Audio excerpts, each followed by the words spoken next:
Based on the title of this video, you can probably make a pretty good guess that today I'm going to be talking to you guys about Rift. Now, this is a video that a lot of you guys have been waiting on, where I take you a little bit into the story and world of Rift to kind of give you a little sneak peek into this new universe that I've been developing. So I've broken this video up into separate topics, which will all have timestamps, so it'll be easier to follow along throughout the video. Starting from a brief summary of the basic synopsis of Rift and the overarching story of the sort of introduction stage of the series, then we will move on to how the world of Rift became as broken as it is, and also the setting of the world and the people who live in it, as well as a few brief overviews of the main cast of characters that the story will be following. And once that is all done, I will announce some of my future plans for this series so that you guys will have something to look forward to as we are steadily approaching this new year, that I have a lot of goals I want to achieve, not just for this channel, but for this monumental series as well. So stick around until the end of the video to hear my announcement for the development of Rift for 2025. In the background of this video, I'm going to be working on a new illustration showing both Adam and his best friend Rachel in the background to give you guys something interesting to see while we delve deeper into the world of Rift.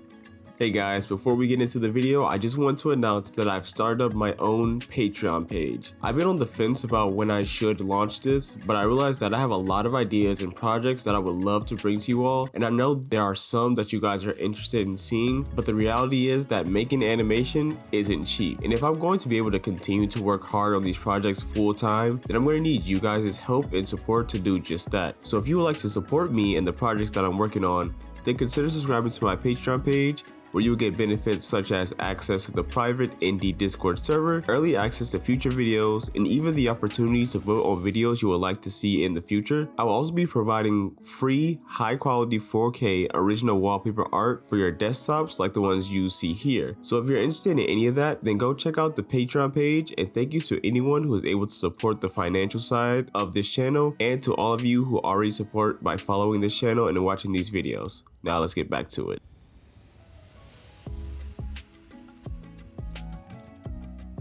When I was mapping out the story for Rift, I wanted to have a clear vision of the beginning, middle, and very importantly, the end of Rift's story.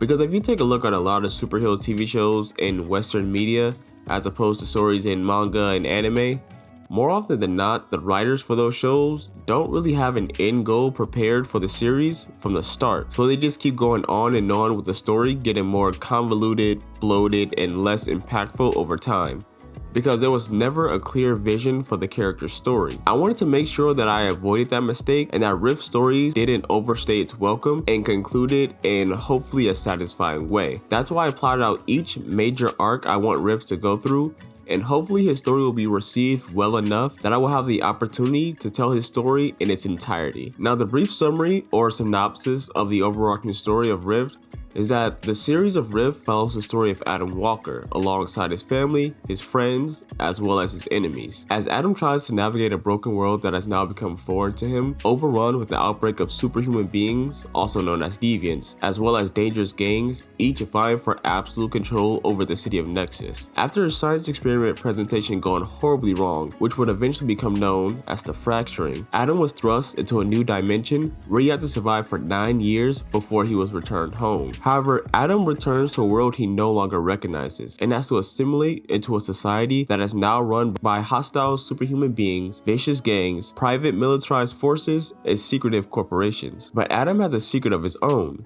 Due to luck, or perhaps fate, when he was subjected to the effects of the failed experiment, he himself has gained his own unique abilities that gives him control over manipulating aspects of his dimension and all others. Adam chooses to use his gifts to help heal his world with the help of his family, friends, and new allies, under the superhero persona known as Rift.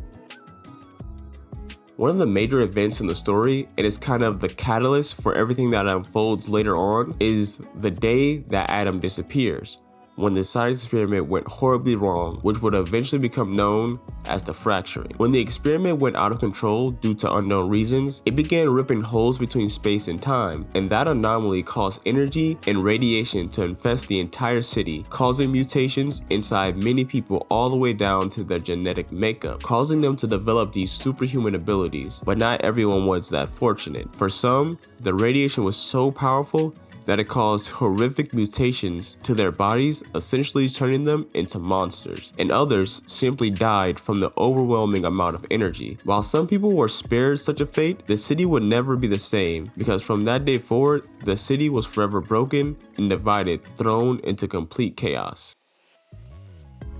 The story of Rift takes place in the city of Nexus, the largest city in the world, a place where creators and inventors of all kinds come together to make the world a better place at the prestigious institute known simply as DevTech. Nexus is essentially a central hub of new inventions, businesses, and people who strive to achieve the impossible, and that has contributed to it becoming the greatest and most profitable city in the world. Because the city is so far advanced than most of the world, that also affects how the city is built and structured, giving it a slight sci-fi feel to it, but it leans more into cyberpunk-esque design philosophies. But the architecture truly varies depending on the district that you are in, because the city of Nexus itself is broken up into 6 different districts, and each district has its own culture and personality due to so many people from various backgrounds and cultures coming together and living among each other. The first of these districts is known as Arcadia, the capital of Nexus.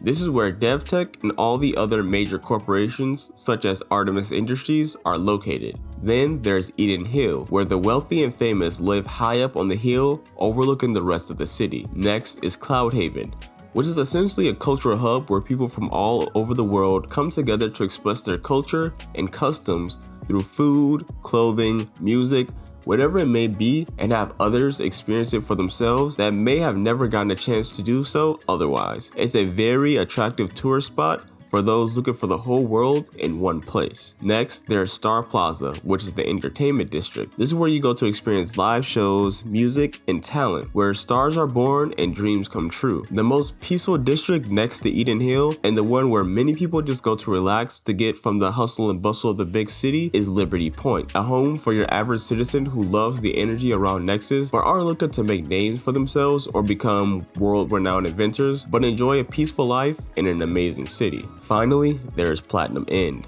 also known as the Forgotten District, where crime, poverty, and disease run rampant. After the fracturing, there was absolute chaos around the city, with the emergence of superhuman beings, and Platinum End has always been a struggling district, but now it is a constant war zone between those seeking to grab power and status among the criminal cells residing there.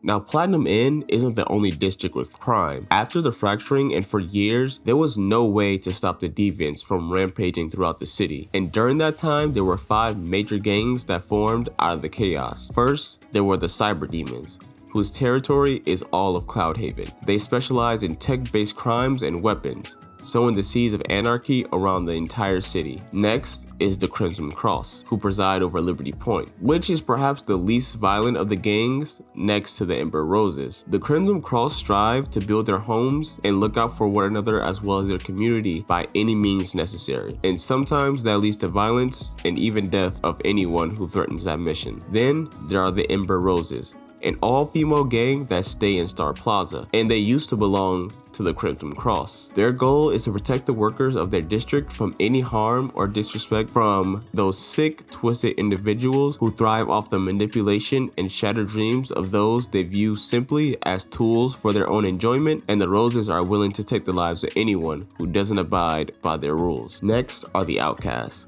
who are basically known as the joke amongst those in the real gang world. The Outcasts live in Eden Hill, and is full of rich, entitled kids who got bored with their lives and want to gain some form of acknowledgement or respect, and even a basic need of excitement for themselves by proving they can survive in the harsh gang life. But in the end, they tend to only get themselves hurt or even sometimes killed by getting in the ring with people who are truly animals. Finally, the most dangerous and feared gang is known only as Legion, and they rule Platinum End. No one knows how big this gang is or who leads them, but they do know that everyone who is claimed by Legion is also a deviant, making them the most powerful gang in the city, and also the most mysterious, because for all their power, they have yet to try and gain even more territory over the other gangs, leaving everyone to question what their motives truly are. In the future, each of these gangs will have their own dedicated video, delving deeper into their formation, their motives, and how they operate and interact with one another. So if you're a big lore fan and you're interested in that, then consider subscribing to the channel for that in the future. DevTech is the greatest scientific center known worldwide, and for years was praised by everyone for their cutting-edge technology and advancements in so many different fields that has improved the quality of life for people all around the world. But after the terrifying event of the fracturing, it took nearly a decade for DevTech to regain the trust and respect of the people, and there are still some who believe that the company is still far too dangerous to be left unchecked, which is the reason behind the formation of the High Council, a group of people dedicated to the supervision of all DevTech projects and inventions. The current head of said council is Ichiro Nakayama, the richest man in Nexus. DevTech is also the place where Adam and his best friend Rachel work during the events of the story, which comes with its own set of challenges for each of them personally. Artemis Industries is the second biggest corporation in Nexus, losing only to DevTech. Artemis is run by Adrian Hunt, a brilliant inventor who grew up in Platinum Inn, and who founded the company after he developed technology to stand against, capture, and contain deviants. This breakthrough granted him billions of dollars from the government to fund the development of tools and weapons capable of standing toe-to-toe with superhumans. Artemis, in essence, is a privatized military force that looms over Nexus as a constant contingency for situations too dangerous for the regular police force to handle. The people who are recruited into this organization are known as hunters, and they are trained for the sole goal of subduing and capturing deviants and sending them to Blackstone Correctional Facility where they attempt to rehabilitate them. At least that's what they tell the public. For major events that even Artemis's hunters can't control, there is a failsafe known as the Valkyries. Adrian Hunt has been attempting for years to get authorization to use the Valkyries, but due to their immense power and capacity for destruction, the Valkyries have been restricted for release among the public. For now. Now let's talk about the main cast of characters that the story will be following. First up, of course, is the titular character, Rift, also known as Adam Walker. Adam is a selfless and caring young man. Even as a boy, he showed courageousness, determination, focus, and intelligence. Though at times he can be overconfident and rash, and even gullible or naive, but he always loves to have fun with those he loves, and believes that no matter the circumstance, people who have the strength and ability to protect those who cannot protect themselves then have an obligation to do just that. Next on the list is Adam's best friend, Rachel Weisz. Rachel is a very selfless and caring friend, like her best friend Adam. She's also highly intelligent, driven, determined, and focused. Though she doesn't have many friends due to her social awkwardness and prefers to focus on her work, and because of her father's legacy at DevTech, she works tirelessly day and night to make sure her creations always succeed, which creates her perfectionist attitude. She carries with her a great amount of guilt deep down that she doesn't share with anyone for helping her best friend on a lifestyle that could someday cause his demise. Following Rachel, there's the son of Adrian Hunt, Damien. Damien Hunt is a highly intelligent young man who works in the research and development branch of Artemis Industries. He's a bit of a recluse and hates the public spotlight, leaving who he really is a mystery to most of the public. There's only one other son in Nexus who is as influential as Damien Hunt, and that is Noah Nakayama, son of current chairman of DevTech, Ichiro Nakayama. Noah is being prepared to take over as head chairman of the council, but he finds his life in politics and technology completely boring. Although he has the skills and talents to become a great leader someday, he believes that he isn't living his life, he's just existing in it, and is constantly looking for anything that can bring interest back into his life. Next to Noah, there is Ileana Nakayama, his younger sister, who has made a life for herself outside of the world of technology and science, and is one of the biggest pop stars in the world. She loves music and she loves being surrounded by fans. And because her father was focused on making her brother into the perfect chairman, he has little time for her, and due to the loss of her mother during her birth, she feels the resentment of her father, believing she killed her own mother simply by being born into the world, which she has yet to reconcile with. To close out the current main cast lineup, there's Maria Romero, an aspiring philanthropist who believes the city of Nexus needs more people who are willing to stand against crime and corruption in order for the city to not just heal from the fracturing, but move forward together. She believes that the city needs people who are willing to be heroes. Now, I've only given a brief description for these characters, but just like most of the topics of this video, each of these characters will be getting their own dedicated video in the future where I can really do a deep dive into who they are and the purpose they serve in the overarching narrative. So stick around for that if you're interested in getting to know these characters in this world even more.